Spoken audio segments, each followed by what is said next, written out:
આજે હું તમારી સાથે શેર કરીશ આલુ મટર સેન્ડવિચની રેસીપી. તો અમદાવાદની ફેમસ આ સેન્ડવિચ કોઈ પણ જાતના સેન્ડવિચ મશીન, ગ્રીલ પેન કે ટોસ્ટરના ઉપયોગ વગર બને છે.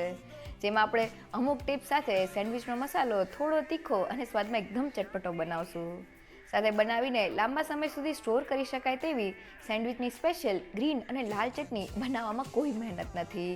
અને ચટણી અને મસાલા સાથે આપણે સેન્ડવિચને બે અલગ રીતે બનાવશું. તે સ્વાદમાં જોરદાર લાગે છે. તો સાંજની નાની મોટી ભૂખ હોય કે સવારનો નાસ્તામાં એકવાર આ સેન્ડવિચ ચોક્કસથી ટ્રાય કરવા જેવી છે. તો ચાલો રેસીપી શરૂ કરીએ. પેકેટમાં મળે તેવો સેન્ડવિચ મસાલો બનાવવા માટે મેં ચાટ મસાલા પાવડર લીધેલો છે. તો આ રીતની મોટી ચમચીના માપથી 2 મોટી ચમચીનો ચાટ મસાલા પાવડર અને તેટલા જ પ્રમાણમાં એટલે કે 2 મોટી ચમચીલું મીઠું, 1 ચમચીલો કાળા મરીનો પાવડર અને 1 ચમચીલો શેકેલા જીરાનો પાવડર લીધેલો છે. હવે બધા જ મસાલાને મિક્સ કરી લઈએ. તો તૈયાર થતા આ મસાલાનો સ્વાદ એકદમ પેકેટમાં મળે તેવો સેન્ડવિચ મસાલા જેવો જ આવે છે.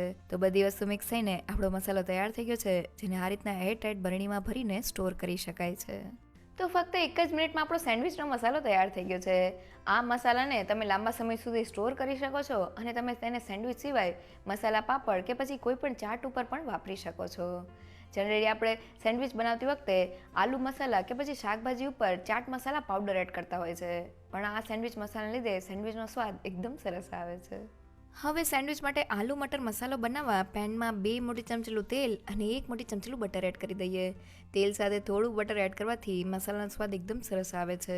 ગેસની ફ્લેમ લો કરી દઈએ અને તેમાં 1 મોટી ચમચીલું કશ્મીરી લાલ મરચું પાવડર, 1 ચમચીલું ધાણા જીરું પાવડર, 1/4 ટીસ્પૂન જેટલો હળદર પાવડર, 1 મોટી ચમચીલો ગરમ મસાલા પાવડર અને 1 મોટી ચમચીલો તૈયાર કરેલો સેન્ડવિચનો મસાલો એડ કરી દઈએ. હવે 2 મોટી ચમચીલું પાણી એડ કરીને મસાલાને તેલમાં સારી રીતે સાતળી લઈએ.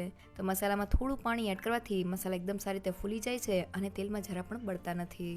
તો મસાલા સારી રીતે સતળાઈને તેની સાઈડ્સમાંથી તેલ છૂટું પડી ગયું છે. તો હવે મેં અહીંયા વજનમાં 500 ગ્રામ અને 4 મીડિયમ સાઇઝના બટેટાને કુકરમાં બાફીને થોડા ઠંડા કરી લીધેલા છે. તેને હાથેથી મેશ કરીને મસાલામાં એડ કરી દઈએ. સાથે મેં વજનમાં 100 ગ્રામ અને 1 કપ જેટલા બાફેલા લીલા વટાણા લીધેલા છે. હવે સ્વાદ પ્રમાણે મીઠું અને બધા ટેસ્ટને બેલેન્સ કરવા માટે 2 મોટી ચમચીલી ખાંડ એડ કરી દઈએ અને મસાલાને ચટપટો સ્વાદ દેવા માટે 1 મોટી ચમચીલો લીંબુનો રસ એડ કરી દઈએ. અને હવે આ રીતના મેશરની મદદથી બટેટા અને વટાણાને મસાલા સાથે એકદમ સારી રીતે મેશ કરી લઈએ. તો બટેટા અને વટાણાને આ રીતના મેશ કરવાથી મસાલાનું ટેક્સચર એકદમ સ્મૂધ આવે છે. તો બધી વસ્તુ સારી રીતે મિક્સ થઈને મસાલા સાથે ભળી ગઈ છે. ગેસની ફ્લેમ બંધ કરી દઈએ. તો આપણો એકદમ ચટપટો આલુ મટર મસાલો તૈયાર થઈ ગયો છે. એકવાર આ રીતે જરૂરથી ટ્રાય કરજો. અહીંયા બટેટા અને વટાણાને મસાલામાં એડ કર્યા પછી આપણે તેને એકદમ સારી રીતે મેશ કરી લેવાના છે, જેથી મસાલાનું એકદમ સ્મૂથ ટેક્સચર આવે. જનરલી મસાલો બનાવતી વખતે આપણે બટેટા અને વટાણા ઉપર રેગ્યુલર મસાલાને એડ કરતા હોય છે, પણ અહીં આપણે મસાલાને તેલમાં એડ કરેલા છે, જેનાથી મસાલાની એકદમ સરસ ફ્લેવર આપણા બટેટા અને વટાણામાં આવશે અને મસાલો સ્વાદમાં એકદમ ટેસ્ટી બનશે. હવે સેન્ડવિચની ગ્રીન ચટણી બનાવવા માટે મેં વજનમાં 100 ગ્રામ જેટલા કોથમીરના પાન ડાળી સહિત લીધેલા છે. તીખાશ માટે 4 થી 5 તીખા લીલા મરચા, 10 થી 12 લીમડાના પાન, 1 ચમચીલો સેન્ડવિચ મસાલો અને સ્વાદ પ્રમાણે થોડું મીઠું એડ કરી દઈએ. અને મેં અહીંયા 2 મોટી ચમચીલી સેવ લીધેલી છે. સાથે 1 ચમચીલો લીંબુનો રસ અને 1 ચમચીલી ખાંડ એડ કરી દઈએ. હવે 2 થી 3 જેટલા બરફના ટુકડા એડ કરી દઈએ. તમે તેની જગ્યાએ ઠંડા પાણીનો ઉપયોગ પણ કરી શકો છો. અને હવે બધી જ વસ્તુને ગ્રાઇન્ડ કરી લઈએ. બધી વસ્તુ ગ્રાઇન્ડ થઈને સેન્ડવિચની સ્પેશિયલ ગ્રીન ચટણી તૈયાર થઈ ગઈ છે. હવે સેન્ડવિચની લાલ ચટણી બનાવવા મેં 10 નંગ જેટલા સૂકા કાશ્મીરી લાલ મરચાંને થોડી વાર માટે ગરમ પાણીમાં પલાળી દીધેલા હતા, જેથી મરચાં સોફ્ટ થઈ જાય અને તેનો તીખાશનો ભાગ ઓછો થઈ જાય. મરચાંને પાણીમાંથી કાઢીને મિક્સર જારમાં એડ કરી દઈએ. સાથે 8 થી 9 લસણની કળી, 1 ચમચીલું જીરું, અડધી ચમચીલો સંચળ પાવડર, સ્વાદ પ્રમાણે મીઠું, 1 ચમચીલો લીંબુનો રસ અને ફક્ત 1/4 કપ જેટલું પાણી એડ કરી દઈએ અને તેને ગ્રાઇન્ડ કરી લઈએ. બધી વસ્તુ ગ્રાઇન્ડ થઈને સેન્ડવિચની સ્પેશિયલ લાલ ચટણી તૈયાર થઈ ગઈ છે. તો ફક્ત 5 જ મિનિટમાં આપણી સેન્ડવિચની સ્પેશિયલ ચટણી તૈયાર થઈ ગઈ છે.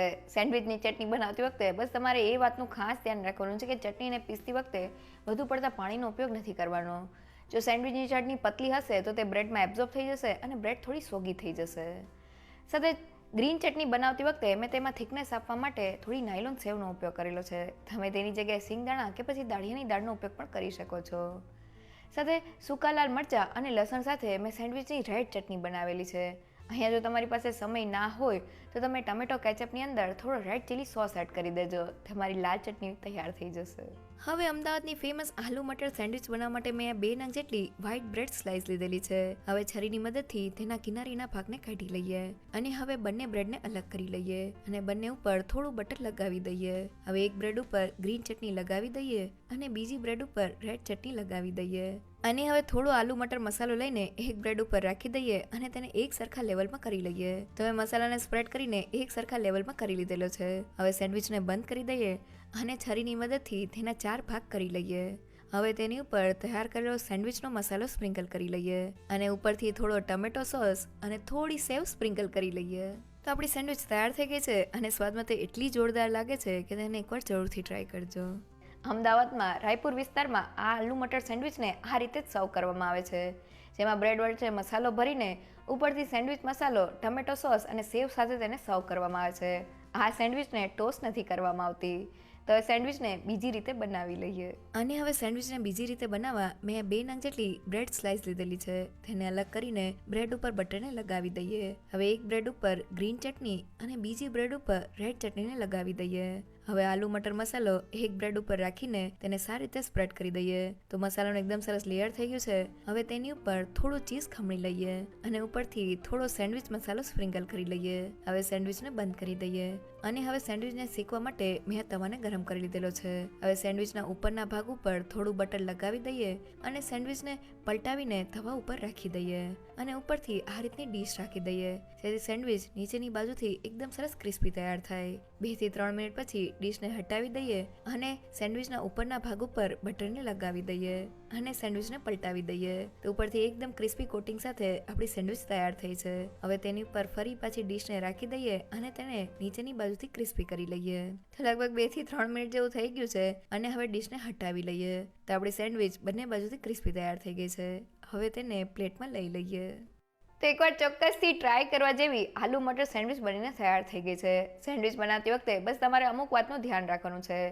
પહેલી એ કે રેગ્યુલર ચાટ મસાલા સાથે થોડા બીજા મસાલા એડ કરીને જ્યારે આપણે સેન્ડવિચ મસાલો બનાવશું તો તેની સાથે સેન્ડવિચ સ્વાદમાં એકદમ ટેસ્ટી લાગશે. આલુ મટરનો મસાલો બનાવતી વખતે તેલમાં રેગ્યુલર મસાલાને એડ કરીને બનાવવાથી સેન્ડવિચનો આલુ મટર મસાલો સ્વાદમાં એકદમ ટેસ્ટી બને છે. અને તૈયાર થયેલી સેન્ડવિચને જ્યારે આપણે ચટણી અને મસાલા સાથે સર્વ કરીએ છીએ ત્યારે તે ઘરના બધાને ભાવે છે. જો તમને મારી આજની રેસીપી ગમી હોય તો મને કમેન્ટ સેક્શનમાં જરૂરથી કહેજો. સાથે મારા વિડીયોને લાઇક અને ફ્રેન્ડ્સ અને ફેમિલીમાં શેર કરજો અને મારી ચેનલને સબસ્ક્રાઈબ કરવાનું ના ભૂલશો. તો ફરી મળીએ એક નવી રેસીપી સાથે.